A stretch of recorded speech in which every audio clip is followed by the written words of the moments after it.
A Bíblia Nossa de Cada Dia está começando agora e nós vamos meditar no Salmo de número 11. Esse cântico de confiança escrito por Davi, apesar de ser pequeno, dividido apenas em 7 versículos, ele traz várias coisas para nós meditarmos com carinho e eu quero vê-las todas com você. Vamos para o versículo de número 1? Diz assim: No Senhor me refugio. Como então vocês podem dizer-me, fuja como um pássaro para os montes? Bem, para por aqui, vamos conversar um pouco. O que é que ele estava ouvindo? Qual era o conselho que estava perto dos seus ouvidos? O conselho era, fuja para os montes. Fuja, né? Abandone, desista.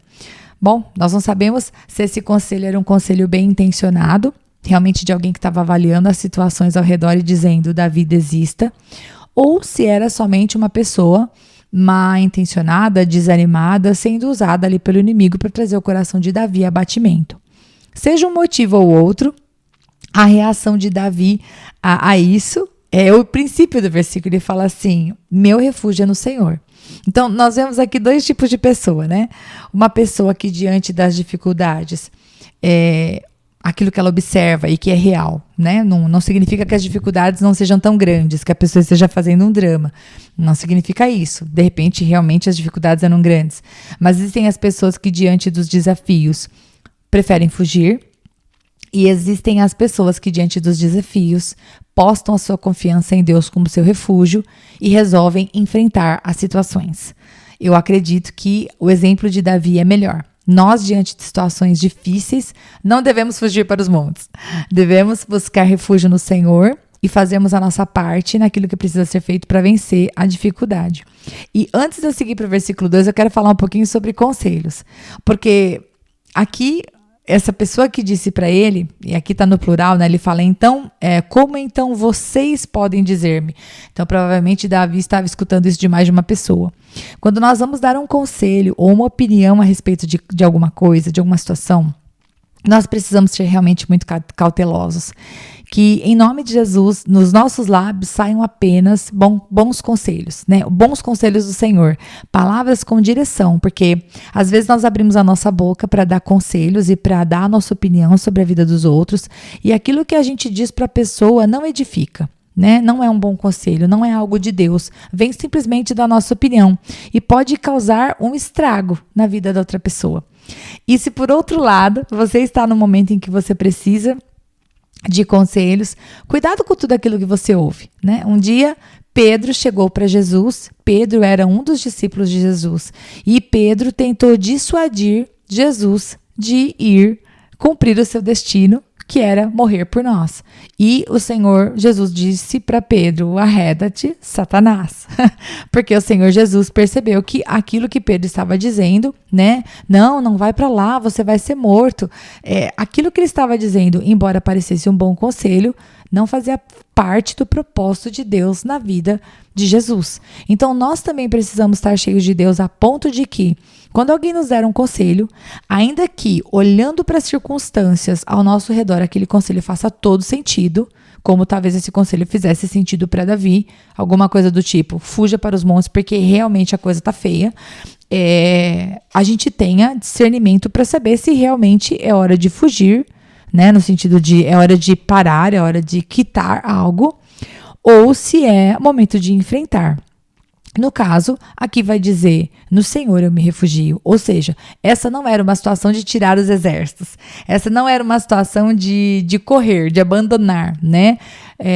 Porque quando é uma direção de Deus, subir para os montes, tudo bem. Quando é uma direção de Deus, retirar-se, tudo bem.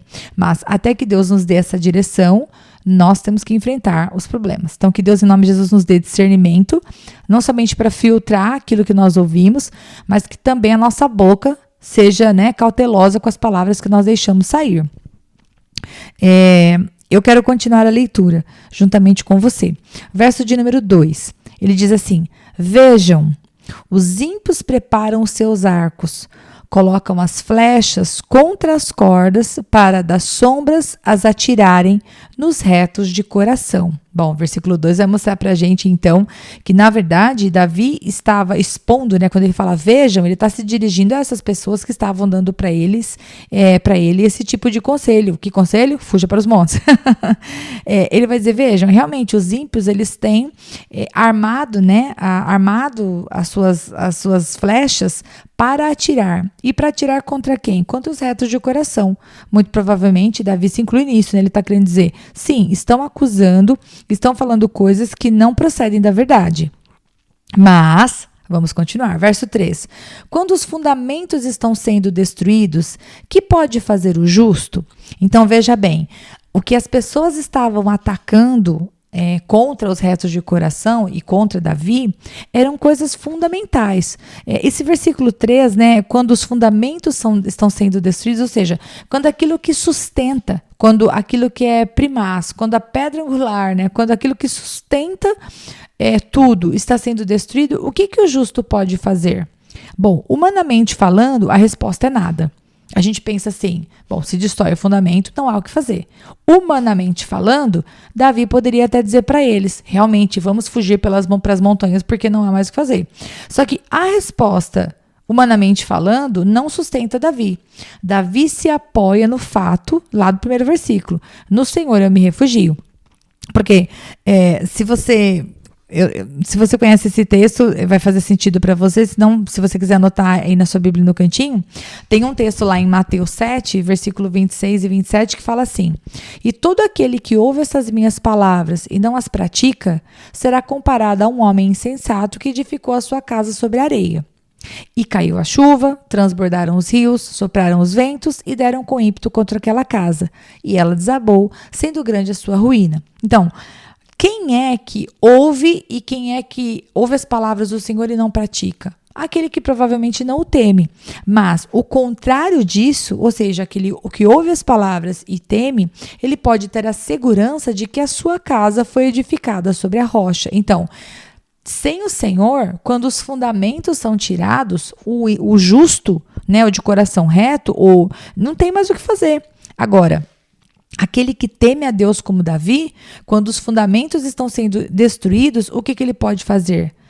Ele pode orar, ele pode jejuar, ele pode clamar, ele pode continuar fazendo a parte dele, né? E isso, gente, a gente pode aplicar em todos os sentidos. Imagina só, você ama o Senhor Jesus, você ama muito, e por algum motivo o seu filho, ele começa a tomar escolhas na vida dele que fazem com que ele se afaste de você. E ele cada vez menos tem contato com você. E ele começa a andar com algumas companhias que não te agrada. E você começa a falar, ele já não mora com você. Estou criando um exemplo aqui na minha cabeça, espontaneamente. Você vai dizer, filho, essas pessoas não são boa companhia para você. Meu filho, não se relaciona com essas pessoas. Olha, procura pessoas que vão te levar para o lado certo. E, de repente, ele para de falar com você. Você pode falar, Rita, se o fundamento do meu relacionamento com meu filho é o diálogo e ele já não fala mais comigo, vamos aplicar o versículo, destruindo o fundamento, o que pode fazer o justo? Eu te respondo, e você também já sabe a resposta. Seu filho não fala mais com você. Você não fala mais com ele, mas quem é Deus que reina nos céus? É o Senhor. Então, se o seu filho não te escuta mais, você vai falar com quem? Com Deus. O fundamento, que é o diálogo do relacionamento, foi destruído. Mas você pode falar com Deus. E você vai orar pelo seu filho. Você vai jejuar pelo seu filho. Você vai continuar pedindo a Deus e crendo e fazendo a sua parte, né? Aplique esse conceito para todas as demais coisas, né? Eu estou falando de casamento, eu estou falando de emprego. Ainda que o fundamento da coisa esteja destruída, você tem o que fazer. Você pode falar como Davi, você pode dizer, não, no Senhor eu me refugio.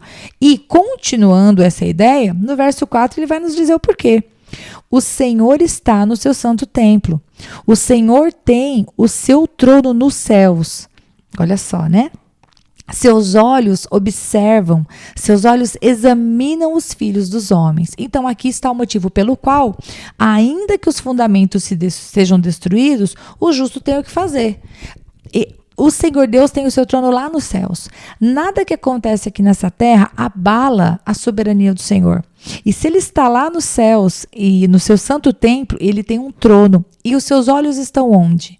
Deus está nos céus, longe de nós e não está vendo absolutamente nada? Ao contrário, Davi vai dizer que os olhos do Senhor observam, Ou seja, ele está olhando atentamente. E depois vai dizer que os seus olhos examinam. Os seus olhos é a tradução da Nova Versão Internacional. A Revista Atualizada vai falar as suas pálpebras. Então, quando eu falo os seus pálpebras examinam, sabe quando você dá aquela fechadinha assim nas pálpebras para você olhar com cuidado uma coisa? É esse o sentido do versículo. Então, Deus ele não somente observa o comportamento, mas nós sabemos que Deus sonda o coração. O Senhor está além da minha percepção, do meu entendimento e do seu entendimento. E os olhos dele estão onde? Sobre os filhos dos homens. Quando fala examinam os filhos dos homens, está falando sobre os bons e está falando sobre aqueles que são injustos, aqueles que resolvem fazer o mal. Ou seja, ele está tanto para nos proteger, para cuidar de nós, mas ele também está para julgar. Por quê? Porque Deus dá o tempo para o arrependimento. Enquanto os olhos do Senhor estão examinando, aquele que está no caminho errado, ele pode voltar desse caminho errado. Ele pode se arrepender. E quando a gente diz que o Senhor tem o seu trono nos céus, gente, o Senhor pode fazer o que você não pode, o que eu não posso. Se alguém está de alguma maneira se levantando contra você, talvez a sua única atitude seja orar. Você já pediu perdão, você já tentou reatar o relacionamento, você já tentou semear o certo. E a pessoa está irredutível, endurecida no seu coração.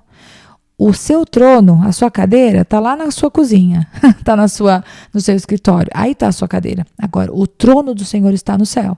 Então, aquilo que você não pode fazer, meu querido e minha querida, o Senhor pode. Ainda que os fundamentos tenham sido destruídos, o Senhor Deus, ele pode todas as coisas. E esta é a verdade absoluta que tem que estar no nosso coração. O versículo 5 vai dizer assim: o Senhor prova o justo, mas o ímpio e a quem ama a injustiça, a sua alma odeia. Sim, o Senhor não gosta da maldade. No Senhor não há sombra nenhuma de maldade. Ele pode ter dado seu Filho Jesus Cristo para morrer por todos, para que todos tivessem acesso à salvação. Mas o Senhor de maneira alguma compactua com o mal que os maus escolhem fazer. Uma vez que a gente vá para o Senhor, a nossa busca tem que ser pela santificação, porque a maldade não é algo que dá prazer ao Senhor. O verso de número 6. Sobre os ímpios, ele faz chover brasas ardentes e enxofre incandescente.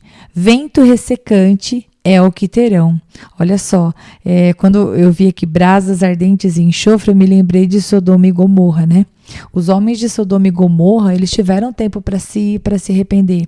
E a maldade deles foi aumentando, aumentando e aumentando, até que realmente choveu, né? Enxofre, fogo e enxofre. Isso está lá em Gênesis 19, 24, se depois você quiser ver um pouquinho sobre isso. Versículo 7, que é o último versículo. Pois o Senhor é justo e ama a justiça. Os retos verão a sua face. Bom, a face, gente, está falando do quê? Está falando de intimidade, está falando de amor. Muitas vezes, no nosso coração, a gente quer ver somente as mãos de Deus. A gente quer saber das bênçãos, a gente quer saber dos presentes, a gente quer saber da generosidade do Senhor. E claro, Deus tem a generosidade dele para dar para nós, e glória a Deus por isso. Mas aqui o Senhor está dizendo que os justos, aqueles que buscam fazer aquilo que é certo, ainda que pequem, ainda que se arrependam, ainda que errem, esses vão ver a face do Senhor. E eu gostaria de convidar você, né, a olhar para esse salmo tão pequenininho, mas tomar uma decisão na sua vida hoje. Você se tornar aquela pessoa que quer ver a face de Deus, que vai continuar fazendo o que está fazendo agora, meditando na palavra do Senhor todos os dias, buscando as verdades do Senhor para alimentar a sua vida, o seu coração, a sua mente, para transformar o seu jeito de falar, transformar o seu jeito de pensar, transformar o seu jeito de olhar para a vida, e que você possa desejar isso, ver a face do Senhor, resplandecer de Deus através de você, ser bênção de Deus na vida dos outros. Deus abençoe muito você. Curta esse episódio, compartilhe com alguém, ok? Isso é muito importante para a expansão da palavra de Deus e para que ela possa chegar em lugares mais longínquos, tá bom? Deus abençoe muito você e até o Salmo 12, em nome de Jesus.